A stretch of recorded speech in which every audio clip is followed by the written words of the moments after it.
Hola from Mexico. Thank you for stopping by. I'm Bob Henderson. I'm the Nomad Dad for the Nomad Capitalist. And one of the big topics on a lot of serious people's minds these days is relations between the US and China. I would have to say when I grew up, it was Russia who was the major adversary.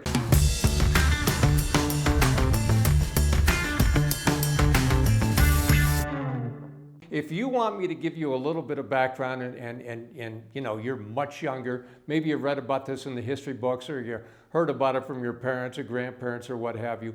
But in the early 60s, I'm in elementary school and the big adversary is, of course, Russia. You know, Khrushchev came to the United States and said, "We will bury you. And we will sell you the rope that you will hang yourself with." Well, it didn't quite work out that way, but as elementary students in the early 1960s, we had the fear of the bomb, and oftentimes we would have drills at elementary school to get under our desks in case the Russians were going to drop a bomb. This is no kidding. One of my best friend's parents built a bomb shelter under their house. I mean, this was early to mid 1960s mentality in the United States. And here we are, what is it, 59 years, a month or two beyond 59 years ago, the Bay of Pigs, which was Kennedy's biggest foreign policy crisis, where the Russians had nuclear weapons 90 miles from Florida in Cuba. And we were all concerned, kids, parents, that we were going to be wiped out by a nuclear bomb from Cuba, launched by the Russians. Cooler heads prevailed. The Russians took the bombs back to their homeland, but that gives you an idea of what it was like with our previous major adversary. Well, today it's got to be China. Now, we're not going to be fighting wars like we did in the previous world wars. Probably be cyber wars, some kind of technological war of some sort, whatever. Perhaps somebody releases a virus or pathogen or, you know, what have you.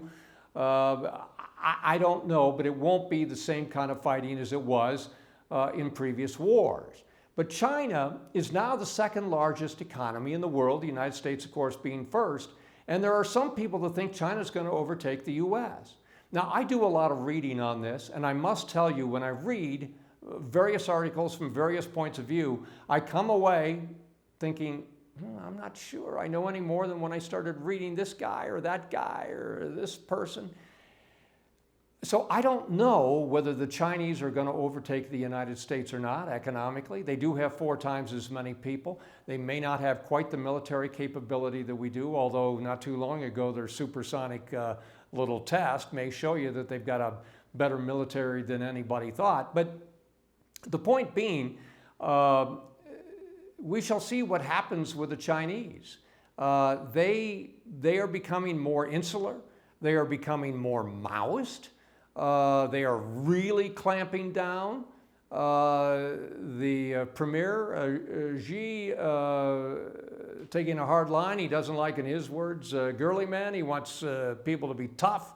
That they're to be, the companies are to be ruthless, give money away from the profits to the less fortunate, so on and so forth. They're becoming more communistic. They're clamping down on their society. You've seen what they've done in Hong Kong, as an example. But are they going to overtake the U.S.? I don't know. They do have their problems. They have a big demographic problem. They're allowing people to have up to 3 children. This one-child policy is probably coming back to haunt them. So maybe up to three children, but that's 20, 25 years before that bears fruit with functioning adults. So could that demographic problem be an issue? We don't believe any of the numbers they give us on their growth rates. Are they growing? Are they not? They've got these ghost cities. Is it a house of cards?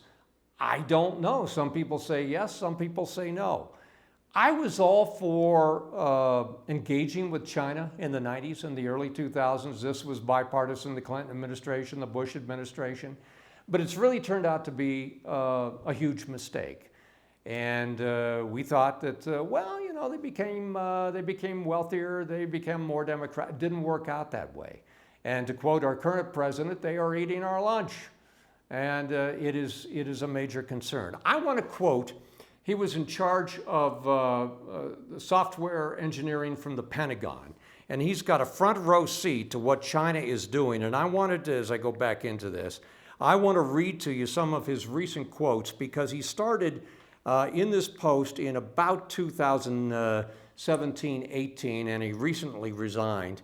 Mr. Chayan is his name, and he says, China has won the artificial intelligence battle with the US. They're heading toward global dominance because of the technological advances. He is the former software chief from the Pentagon. He says, we have no competing, fighting chance against China in 15 to 20 years. Right now, it's already a done deal. It's over, in my opinion. Whether it takes a war or not is kind of anecdotal. Yeah, will we start a war to regain some of this preeminence?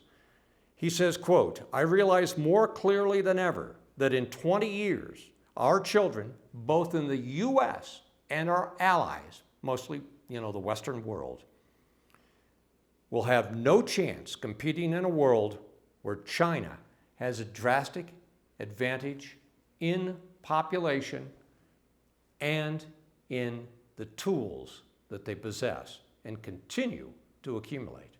These are sobering words from somebody on the front line. Now, again, I said I read a lot of people, and I'm not sure after I get done reading what the situation is, but this tends to make some sense to me, because it's somebody that doesn't have a business axe to grind. He's not a political figure per se.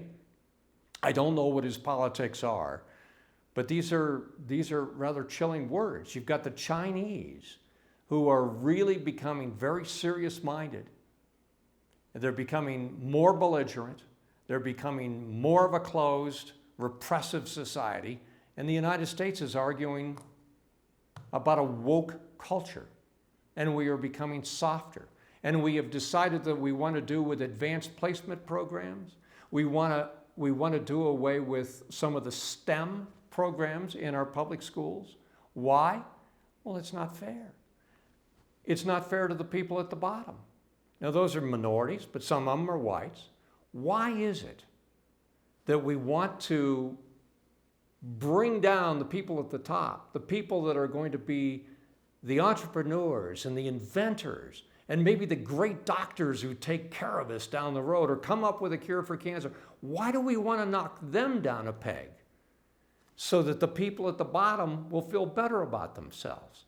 How about we raise them up and encourage them? I'm a major believer, because we had 3 adopted daughters from Russia, that if you ask them to achieve, that generally speaking, they will rise to the occasion. It was tough to come here at 8 or 9 years old and learn a brand new language and a brand new culture. But you ask for that, and I think most times people will rise to the occasion and will rise to the level of expectation that is set. So if we want to whack the people at the top achievers, we're not talking income now, we're talking kids, just so we can make the people at the bottom feel better. This is going to be tougher to compete with China, believe me. And one of the things I don't understand is, we are sports crazy in the United States. In my life, I've been a huge sports fan. Unfortunately, a Cleveland sports fan. I won't go into that. I know agony, believe me, being a Cleveland fan.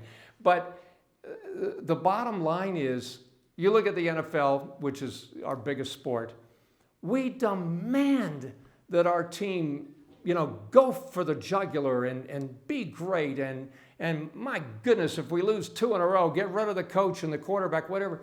But we don't ask the same thing of the kids in school or so many other organizations. We accept mediocrity or less, except when it comes to something like sports. I don't quite understand that.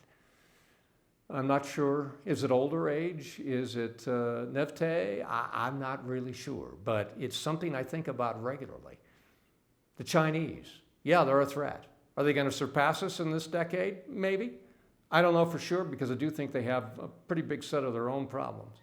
But I do think we need to get on the ball, and we need to get serious. And we need tough leadership. And unfortunately, I don't see it. I don't see it politically. I don't see it in business. So maybe you need to rise up and be a leader. Thanks for stopping by. I'm the Nomad Dad for the Nomad Capitalist.